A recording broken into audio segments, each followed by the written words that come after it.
আজকের টিউটোরিয়ালে সবাইকে স্বাগতম।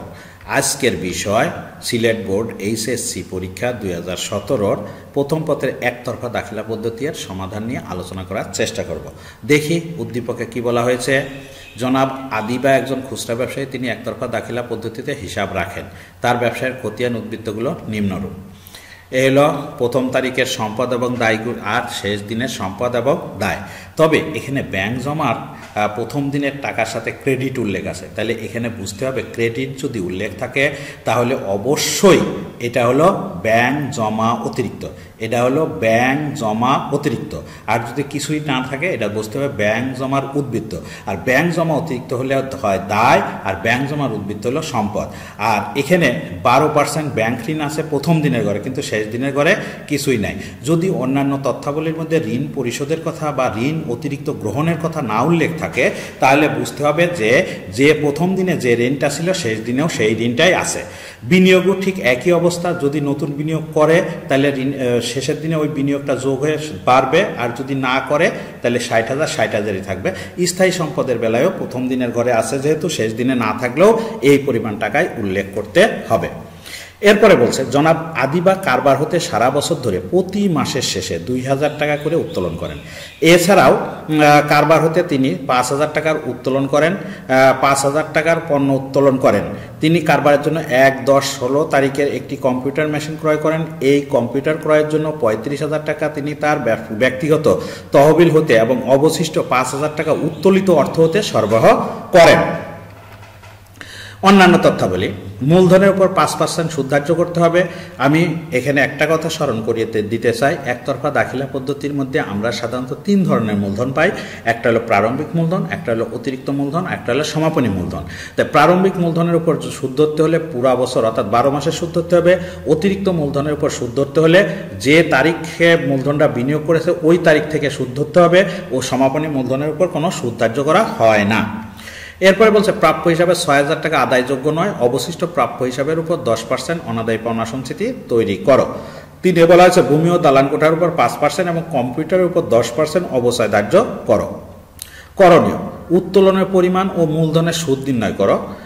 জনাব আদিবার প্রারম্ভিক মূলধন 2,37,000 এবং সমাপনী মূলধন 3,54,000 টাকা ধরে নিট লাভ বা ক্ষতি নির্ণয় করো। জনাব আদিবার 2016 সালের 31শে ডিসেম্বর থেকে আর্থিক অবস্থার বিবরণী তৈরি করো। এই ছিল আমার উদ্দীপক। দেখি আমরা এটা কিভাবে সলিউশন করি। How to solution. এখানে একটা কথা স্মরণ করিয়ে দিতে চাই যে যখন সলিউশনটা দেখবেন অবশ্যই উদ্দীপকটা হাতের সামনে খাতার মধ্যে লিখে সামনে রেখে সলিউশনটা দেখবেন, তাহলে উপকার বেশি হবে বলে আমার বিশ্বাস। দেখি আমি প্রথমেই চলে যাই কতে। কি বলছে? উত্তোলনের পরিমাণ নির্ণয় করতে বলছে। তা আমি একটা ঘর কাটলাম। প্রথমেই বলছে বাৎসরিক নগদ উত্তোলন, অর্থাৎ এখানে উদ্দীপকে বলা হয়েছে প্রতি মাসের শেষে 2,000 টাকা। তাহলে প্রতি মাসের শেষে, বছর হলে 12 মাস, তাহলে 12 বার উত্তোলন করছে, এই জন্য 2,000 গুণ 12 = 24,000। আর নগদ ছাড়াও পণ্য নিয়েছে হলো 5,000 টাকা, এটা আমি যোগ করলাম, মোট উত্তোলনের পরিমাণ দাঁড়ালো 29,000। কিন্তু এই উত্তোলনের টাকার থেকে আবার যখন কম্পিউটার ক্রয় করছিল তখন সে এই টাকার থেকে আবার 5,000 টাকা প্রদান করছে কম্পিউটার ক্রয়ের জন্য। তাহলে এই জন্য আমি বাদ দিলাম কম্পিউটার ক্রয়ের জন্য প্রদান 5,000। তাহলে আমার উত্তোলনের পরিমাণ থেকে গেল 24,000 টাকা। এটাই হলো বাৎসরিক উত্তোলন, অর্থাৎ 1 বছরের উত্তোলন। এরপরে কতেই বলা হয়েছে মূলধনের সুদ নির্ণয় করতে। তাহলে মূলধনের সুদ নির্ণয় করি। প্রারম্ভিক মূলধন আমার দেওয়া আছে উদ্দীপকে 2,37,000, এর উপর গুণ করলাম 5% সমান বেরোলো 11,850। আর অতিরিক্ত মূলধন, এখানে তিনি কম্পিউটার ক্রয়ের জন্য 35,000 টাকা দিয়ে 35,000 টাকার একটা কম্পিউটার ক্রয় করেছে। আর ব্যক্তিগত তহবিল থেকে দিয়েছে 35,000, আর উত্তোলিত টাকা থেকে দিয়েছে 5,000। তাহলে এই যে 35,000 টাকা, এই 35,000 টাকা উনি অতিরিক্ত ব্যক্তিগত তহবিল থেকে দেওয়া মানেই হলো অতিরিক্ত মূলধন। তাহলে 35,000-এর উপর আমি সুদ ধার্য করব। কত পার্সেন্ট? 5%। এখন কবে বিনিয়োগ করছে? 1-10। তাহলে 10, 11, 12, 3 মাসের। তাহলে 3 মাসের সুদ কত আসে? 12 দিয়ে ভাগ করলাম, 3 দিয়ে গুণ করলাম, সমান 438 টাকা। তাহলে মোট দুইটা যোগ করলাম 12,288 টাকা হলো মূলধনের সুদ। এই ছিল কর উত্তর। এরপরে আসি খতে বলা হয়েছে লাভ লোকসান বিবরণী। তো প্রথমে আমি একটা ঘর কাটলাম, এই পাশ ডেবিট পাশ, এই পাশ ক্রেডিট পাশ। আমি একটা কথা স্মরণ করিয়ে দিতে চাই যে মালিকের টাকা খরচ ক্ষতি লোকসান যাবে ডেবিট দিকে, মালিকের টাকা খরচ ক্ষতি লোকসান যাবে ডেবিট দিকে, আর ব্যবসার টাকা আয় প্রাপ্তি মুনাফা যাবে ক্রেডিট দিকে। তো সর্বপ্রথমেই আমি প্রারম্ভিক মূলধন বসালাম ডেবিট পাশে, কারণ হচ্ছে প্রারম্ভিক মূলধন হলো মালিকের 2,37,000, এটা উদ্দীপকে দেওয়া আছে। সমাপনী মূলধন ক্রেডিট পাশে বসালাম, কারণ এটা ব্যবসার টাকা, এটাও উদ্দীপকে দেওয়া আছে 3,54,000 টাকা। এরপরে উত্তোলন কতে আমি বের করেছি 24,000 টাকা। তারপর অতিরিক্ত মূলধন যেটা মালিক দিয়েছে, কিসের জন্য দিছিল? কম্পিউটার করার জন্য 35,000 টাকা। তারপরে আছে মূলধনের সুদ কতে বের করেছি, সেটা আমি সরাসরি নিয়ে আসলাম 12,288 টাকা। তারপর আছে ঋণের সুদ, এখানে ঋণ আছে হলো 30,000 টাকা। তাহলে 30,000 টাকা যখন ঋণের সুদ বলা হয়েছে 12%, তাহলে 30,000-এর 12% 3,600 টাকা।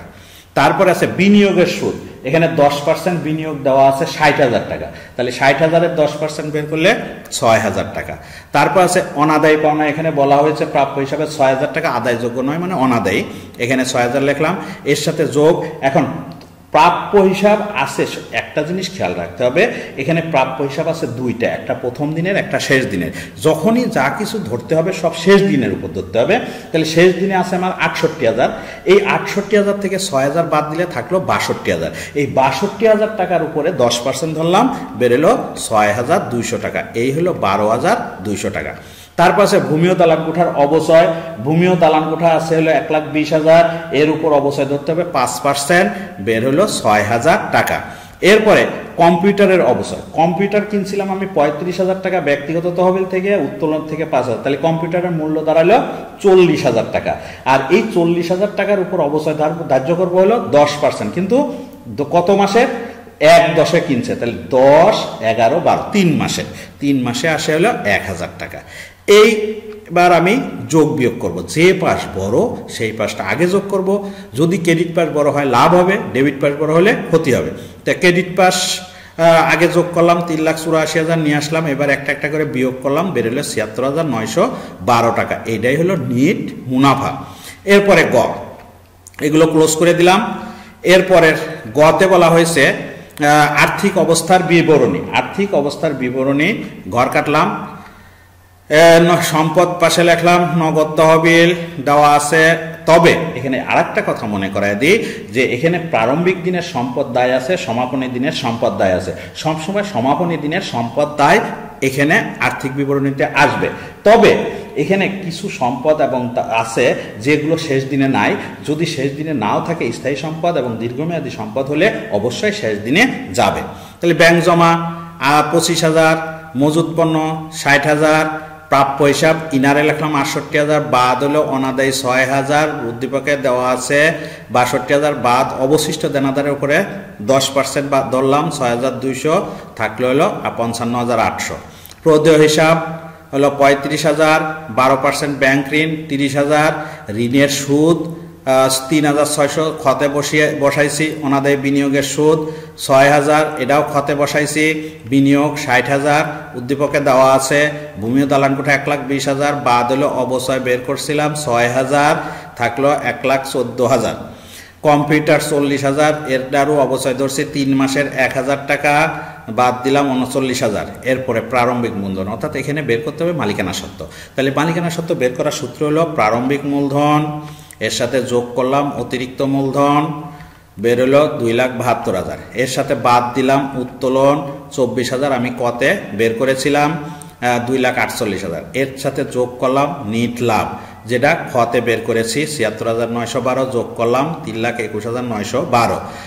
এর সাথে যোগ করবো হলো মূলধনের সুদ 12,288, যেটা কতে বের করেছিলাম, এই হলো 3,34,200।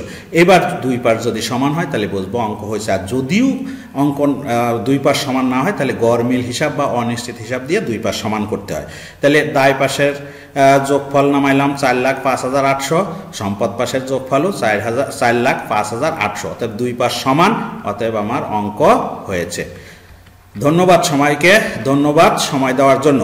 আমার এই ভিডিওটা যদি কারোর কোনো উপকারে লাগে তাহলে অবশ্যই সাবস্ক্রাইব করে রাখবেন, যাতে পরবর্তী ভিডিও সরাসরি আপনার কাছে পৌঁছে যায়।